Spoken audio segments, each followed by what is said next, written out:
রোদ গরম ঝড় বৃষ্টি যাই হয়ে যাক না কেন, শপিং করতে বললে কিন্তু আমরা অল টাইম রেডি। মানে এত কাঠফাটা রোদ বাইরে, আর তখনও আমাদের দুজনের ইচ্ছে হয়েছিল চলো একটু নিউ মার্কেটে শপিং করে আসি। না না, আমার থেকে বেশি আমার সখীর, মানে পাগল করে দিচ্ছিল জানো তো। এই ভিডিওটা জামাই ষষ্ঠীর অনেকদিন আগে, মানে 3-4-5 দিন আগে, তখনও কিন্তু নিউ মার্কেটেই ধারের দোকানগুলো ছিল। জানি না এখন নিউ মার্কেটে কি পরিস্থিতি।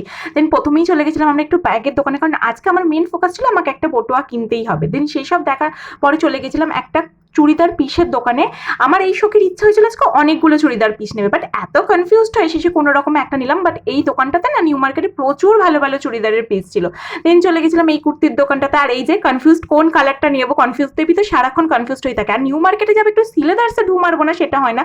চলে গেছিলাম দুজনে মিলে একটু সিলেদার্সে। দেন সেখান থেকে কলেজ স্ট্রিটে গিয়ে চলে গেছিলাম একটু বেনারসি নিকেতনে শাড়ি দেখার জন্য, কারণ জামাই ষষ্ঠী শপিং হচ্ছে বলে কথা, শাড়ি তো থাকতেই হবে। আরে সারাদিন শপিং করলে হবে, তাই দুজনে মিলে একটুখানি খাওয়া দাওয়া করে চলে এলাম বাড়ি। চলো বাবা।